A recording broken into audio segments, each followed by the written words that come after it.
Hi, my name is Allison Newman, and this is my case study over internet use violation threats over the World Wide Web regarding Standard 5.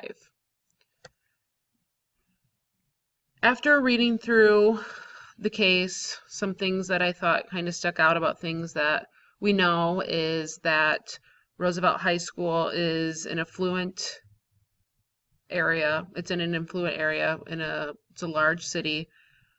I thought it was important to know that the administrator is experienced and he's also decorated, so he's been recognized by his peers as an Administrator of the Year. It's important to know that Ms. Walker has a reputation of being strict and rigorous, and there's been complaints about this in the past. And really the most important thing that this case was getting at is that this teacher has been threatened on a website. So some things that we need to know is, number one, who is threatening this teacher?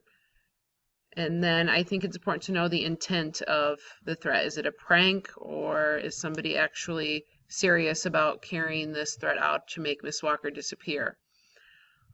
It would also be good to know if it's possible to find out where the messages in the website originated. Some other things that we need to know is the school policy regarding cyberbullying. Is there already one in place, or is this kind of the first thing that they've kind of looked at? Another thing is, going forward, is what can be done in the future to prevent this. So using what we know and we need to know, the problem is that one or more students created a web page intending to hurt Miss Walker in some way. The problem is going to involve figuring out who's behind it and then create some sort of policy to ensure that everybody is safe moving forward. When I went to devise my plan of action, I think first and foremost I would make the police aware of the situation. Even if this is just a prank, the seriousness behind the threat needs to be addressed. After that, I would do some student interviews, and I think it's really important to not target Randy Franks immediately. I also would not pull in small groups. I would make sure I interview kids individually. In small groups, I feel like the mob mentality can kind of kick in, and you're not really going to get what you're looking for. If nothing's resolved after step 2, I would contact technology support to see if they can find out where the threat originated. The reason I chose that after the student interviews is, I think, some personal experience. I work in a district where we do not have enough people working in that department. So as far as swiftness, I think student interviews would go quicker. And then lastly, I would review and reinforce school policies, starting from the top down. Some strategies used, including the police officers right away, sends a message of seriousness. People need to know that this isn't something that a school leader is going to take lightly. There are some benefits for individual interviews. If you pull in groups, they can get together to form some sort of story. And then, like I said before, the mob mentality kind of develops and they feed off of each other, and you can't really know who's saying what and where the information's coming from. Afterwards, I would hold a meeting with the entire administration to review some harassment policies and change it if it's necessary. And then I might even hold grade level assemblies to review policies with students. How I'm promoting the success of all students. First of all, the hiring process. Obviously, Dr. Forbes' decorated background makes him a credible source when it comes to hiring. So that's why he chose Miss Walker. And then he's also had conversations with Miss Walker concerning her techniques. He's not targeting one specific student. If you would target just Randy Franks, I feel like that would cause a lot of harm. And also, it's important to show loyalty and respect. Dr. Forbes needs to make it a point to support the student safety in this issue, as well as supporting Miss Walker. I think it's important for the school leader to always have the teacher's back. As I was reading this, a lot of things came to mind. First and foremost, I feel like I'm constantly concerned with too many teachers lowering the ceiling for students. So it's always disheartening when a teacher with high expectations, they become a target for students and parents. I did not like that Ms. Walker automatically blurted out the name of a student. It sounded like several students and parents were upset, so assuming it was going to be this one person right away, I don't think is entirely fair.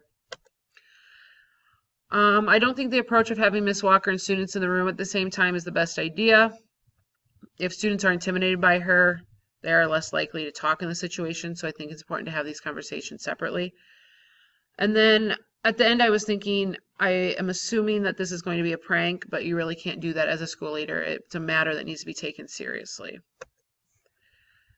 Some issues that are still unresolved. So what's going to happen after this is all over? How is Ms. Walker going to find a way to still be a rigorous teacher and have high standards, but also create a positive learning environment for her students? Also, if they can't find out where the website and message originated, how is she going to continue in her classroom? That would be a very uncomfortable situation for her. And is there now a policy in place if this happens again? Standard 5 states that the building level administrator is an educational leader who promotes the success of all students by acting with integrity, fairness, and in an ethical manner. And as far as integrity and ethical behavior, as long as we don't target a specific student, I think that supports that, acting with integrity. And then supporting Ms. Walker in her teaching practices, because really she needs to know, everybody needs to have what's the best interest for the students. As far as treating people fairly, with respect, I think it's important to protect both parties. We need to protect Randy Franks. It's unnecessary to start any rumors. You need evidence before you're going to just accuse somebody. Also, I think this process, if you go through this process, it allows Ms. Walker to be treated with respect and also the students to be treated fairly and everybody get represented in the right way. It's also important to listen to both sides so you can sift through the facts and opinions, and I think that would be difficult to do as a school leader. Demonstrate a personal and professional code of ethics. Like I've said before, I want to be sure that nobody jumped to conclusions just because of strong emotions. Obviously, this is going to be a heated discussion anytime somebody feels threatened. It's important to really think through everything and create a process that's going to lead to some results. I also wanted to make sure that everybody was treated equally. I think that my teachers should feel my support, but it's also important for the students to feel their support. They need to feel like they have a voice as well. And then one of the most important things is to keep things in-house. There's no need to feed the rumor mill. There's no need to talk to members in the community about what's going on.